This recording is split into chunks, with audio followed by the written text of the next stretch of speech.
श्री ओम करणी,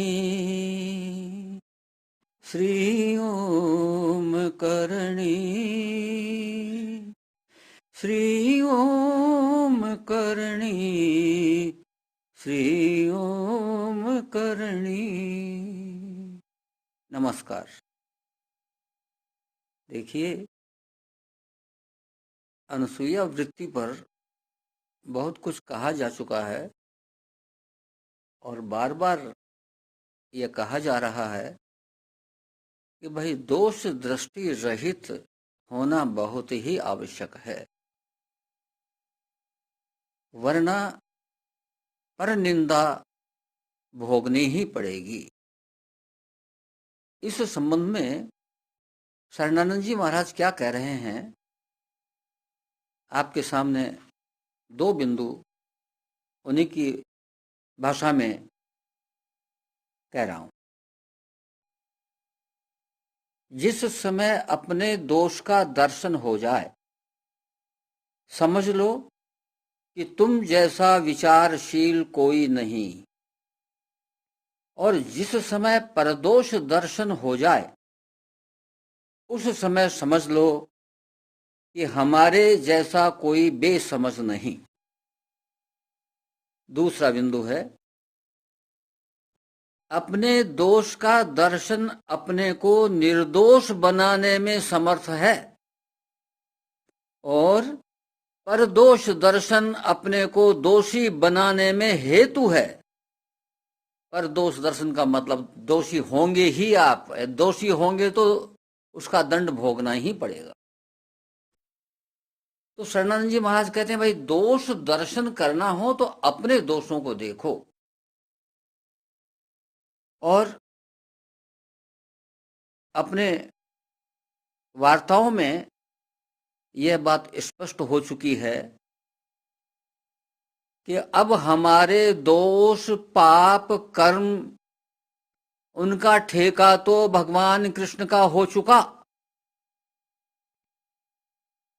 क्योंकि ममै वांसो जीवलोके जीव भूते सनातन है।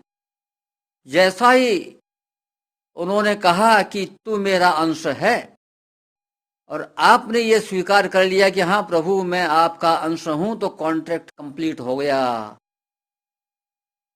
और आप उनकी शरण में अपने आप स्वतः ही पहुंच गए, हो गए हैं तो सही, आप जान गए कि उनकी शरण में हैं। पहले पता नहीं था, पता चल गया, स्मृति लब्धा हो गई। तो ये स्मृति लब्धा हो गई तो 18वें अध्याय के 66वें श्लोक में आपको बताया जा चुका है, अहम त्वाम सर्व पाप्यभ्यो मोक्षयिष्यामि मा शुचः। मेरे शरण में आ जाएगा तो क्या होगा, सारे पापों से मुक्त कर दूंगा। इसलिए हमको अब हमारे दोषों की तरफ देखने की आवश्यकता नहीं है, लेकिन एक बात ध्यान में रखनी है भाई, कि हम जानबूझ करके नए दोष करेंगे तो पुराने दोष खड़े हो जाएंगे, नष्ट हुए भी वापस पैदा हो जाएंगे, ये ध्यान रखना। तो जानबूझ करके अपने दोष हम उनको बढ़ाते रहें, इग्नोर करते रहें, ये बहुत गलत बात है। इसलिए अपने दोष यदि आप समाप्त करवाना चाहते हो कि प्रभु आपके दोष समाप्त कर दें, तो यह आवश्यक है कि आप जानबूझ करके अपने दोष न ओढ़ने करें।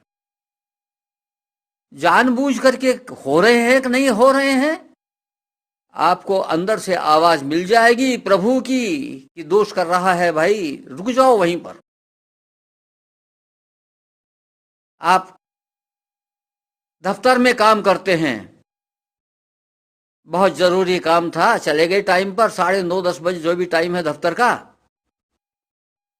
और कुर्सी के कोट टांक दिया, यानी अब आपकी हाजिरी कोट कर रहा है, और आप अपनी गाड़ी ली और अपने काम के लिए दफ्तर के बाहर चले गए, आए 3-4 घंटे में। कोई पूछे साहब कहाँ है भाई, ये कहाँ है, बोले भाई कोट टंगा हुआ है तो यहीं पर। यह जानबूझ करके दोष करने की बात हुई। तो भाई जानबूझ करके दोष करोगे तो पुराने पाप खड़े हो जाएंगे, जानबूझ करके दोष नहीं करना है। जाना है अपने से हायर अथॉरिटी की इजाजत लेकर के, परमिशन लेकर के, और मन में ये भाव लेकर के कभी एक्स्ट्रा टाइम, ओवर टाइम भी हमको बैठना पड़े काम सल्टाने के लिए तो हम सल्टाएंगे।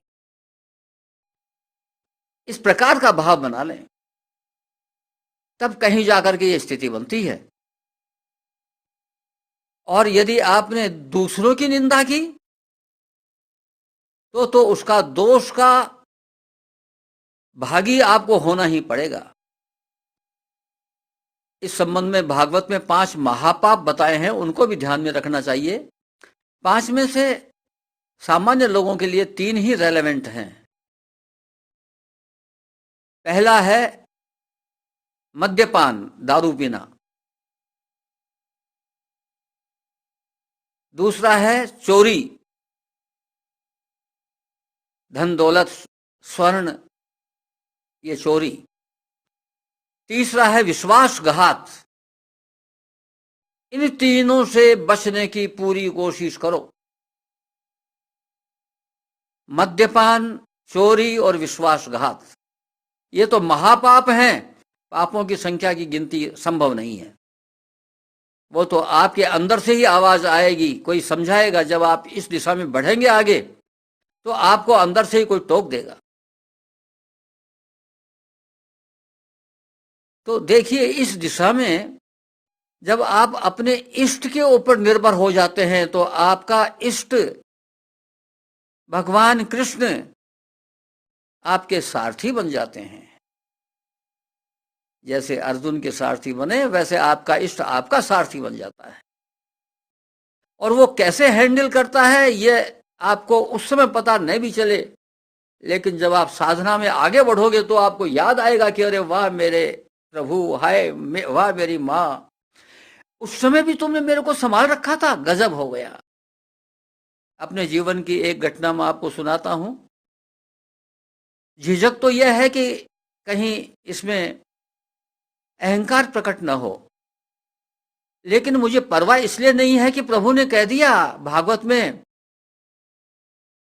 अहंकार के रूप में अभिमान भी मैं ही हूं, वो भी मेरी ही अभिव्यक्ति है, इसलिए हमको चिंता नहीं। क्योंकि मैं जिस भाव से आपको कह रहा हूं वो गीता में उस भाव को कहा गया है लोक संग्रह।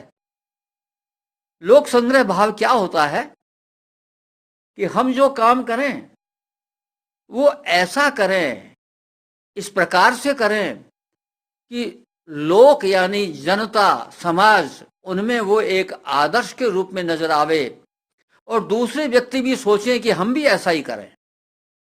तो वो चीज लोक के संग्रह में चली जाती है, स्टोर में चली जाती है, स्टोर में सुरक्षित हो जाती है। और स्टोर में सुरक्षित होने से समय समय पर वो प्रकट होती रहती है। लोग बाग याद करते रहते हैं कि भाई ऐसा भी कोई व्यक्ति था, उसको लोक संग्रह कहते हैं। तो लोक संग्रह की भगवान ने इजाजत दी है। तो लोक संग्रह के लिए कोई भी काम किया जाता है तो भाई उसके लिए तो प्रचार होना आवश्यक है। प्रचार होने से ही तो लोग बाग वैसा आचरण करेंगे। प्रचार नहीं होगा तो आचरण कहां से करेंगे। तो लोक संग्रह के लिए जो काम किया गया है, यदि उसका प्रचार होता है तो ये प्रभु की इच्छा मान के स्वीकार करना चाहिए। इसलिए मैं अपने जीवन की एक घटना आपको सुनाता हूं। कॉमर्स कॉलेज का प्रिंसिपल बना ही था, प्रोफेसर बन चुका था, उसके बाद की बात है। 2-4 रोज में एक साथी मेरे घर आया और वो साथी बोलता है, बोले स्टाफ रूम में आज आपकी बुराई हो रही थी, एक आदमी आपकी बुराई कर रहा था। अब देखिए, उस समय मैंने अनसुईया वृत्ति का महत्व कुछ नहीं जाना था, लेकिन मेरे मुंह से अनायास ही क्या निकलता है। मैंने कहा भाई मुझे तो आप में और उस व्यक्ति में कोई फर्क नजर नहीं आता। तो वो चौंका, बोले साहब कैसे। मैंने कहा भाई देखो, वो मेरी बुराई करता है और आप उसकी बुराई करते हो, दोनों बराबरी हो मेरे लिए। तो उस व्यक्ति ने दोबारा मेरे सामने कभी बुराई नहीं की। और उस व्यक्ति ने शायद स्टाफ रूम में लोगों को, कईयों को कहा होगा कि मेरे साथ यह हुआ, तो मेरे पास कोई व्यक्ति कभी किसी की बुराई लेकर के नहीं आया। ये देखिए, ऐसा इष्ट हैंडल करता है, इष्ट ऐसे संभालता है अपने को। हम अपने तो इष्ट के अपने तो हम हैं ही।